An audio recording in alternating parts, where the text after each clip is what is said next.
So here's something that often surprises students when we talk about agency. Your agency doesn't live in a vacuum.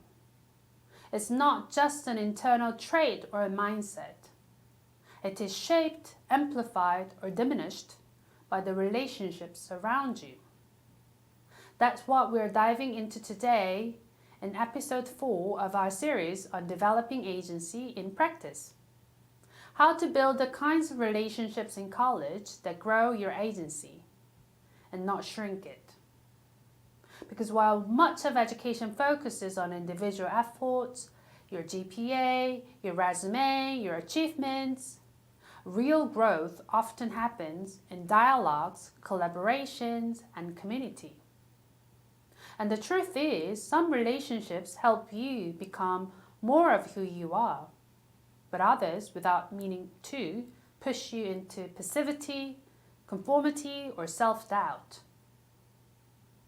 Learning to recognize the difference and choose wisely is one of the most powerful ways you can take control of your learning journey. So let's start with a simple idea. Agency is contagious. So is apathy. Spend enough time around people who are curious, bold, and purposeful, and you'll find yourself stretching. Spend enough time around people who are engaged, distracted, or cynical, and your energy will start to match theirs. And that's not about judgment, it's about awareness. So the first skill we'll explore today is, coming in the next slide. The first is to audit your academic relationship. So you have to take 5 to 10 minutes and write down a few of the people that you spend the most time around. It could be your classmates, study groups, a group chat friends, even professors or advisors. Then ask yourself the following questions. Do they encourage curiosity or just complain about classes? Do they ask good questions or only care about grades? Or do they challenge you to think more deeply or distract you from doing the work that matters? Now you can flip the lens. Are you someone who activates agency in others? Or are you accidentally pulling people into autopilot mode? Sometimes just noticing these patterns is enough to shift them. So agency starts with paying attention. Second, you have to seek growth-centered relationship. College offers a rare opportunity. You're surrounded by people who are learning, exploring, building, just like you. But often we don't reach out because we assume people are too busy, too different, or too far ahead. And here's the truth. Most people want connection, but few people initiate it. That's where your agency comes in. Try the following stuff. So after a class, you can ask a question to a peer who says something very interesting. Or you can reach out to someone whose work you admire, and you can ask, or you can actually add comments like, I'm really curious about how you thought about that. Can we talk some more? Or you can invite someone to co-create something with you, a study session, a short-term project, or a podcast episode, or even a reading group. So agency thrives in community, and you don't need a large circle. You just need real conversations that can stretch you. And the third way is to consider professors as collaborators. Too often, students see professors as distant authorities or grade givers. But the best relationship with faculty are built on shared curiosity. Here's what that might look like in practice. You can ask a professor, what are you thinking about lately in this field? You'll be amazed at the doors that open. Or you can visit office hours with a real question, not just about the syllabus, but about an idea. And you can follow up on feedback. You can say, I'm trying to grow in this area. Can you help me see what to focus on? When you do this, something shifts. You're no longer just a student connecting credits, or you're not just a student collecting credits. You are a collaborator in a shared process of discovery.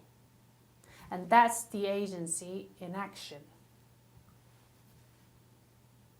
And you can navigate agency-reducing dynamics in the classroom or environment that you're in. Sometimes we find ourselves in relationships that limit our agency.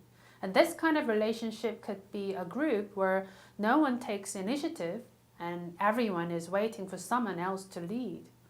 Or it can be a peer or friend who constantly criticize new ideas. Or it could be a dynamic where your voice is silenced or dismissed. So these moments are hard, but they're also growth labs. You can, respond, this kind of feedback or response by asking open questions that shift the energy. And these questions include the following: what do you think we could do differently? And you can practice gentle leadership. You can step down or you can step up when others are unsure. Or you could choose respectfully to invest your energy.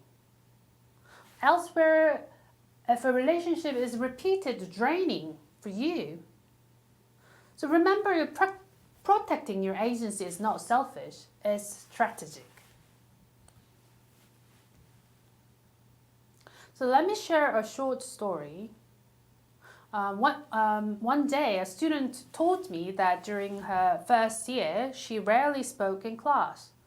So she didn't feel like her ideas mattered. Then one day, another student turned to her after class and said, "You always write such thoughtful things. Why don't you share them more?"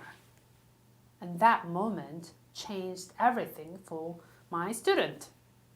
So she started raising her hand, she started asking questions, and she started leading study groups. Not because someone gave her permission, but because someone reflected her agency back to her.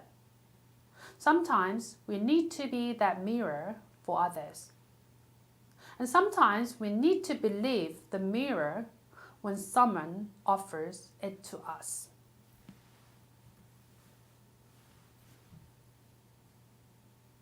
So here's your challenge this week: the relationship agency sprint.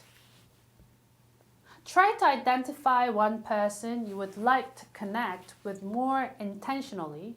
It could be peer or your professor. And please reach out.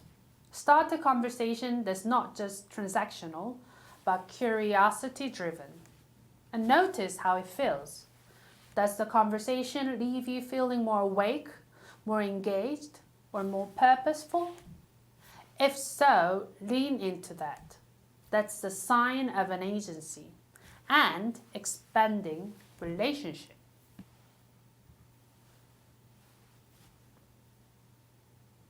So in the next episode, we'll talk about turning ideas into action, how to move from vision to execution, even when you're unsure, overwhelmed, or afraid of failing. Until then, remember the following: the people around you shape your habits, your thinking, your confidence, so you have to choose wisely your learning companions with care. And be the kind of person who activates others, and protect your agency like the precious force that it is. Thank you very much for growing boldly and choosing connection with intention. Thank you, and I'll see you in the next time. Bye-bye.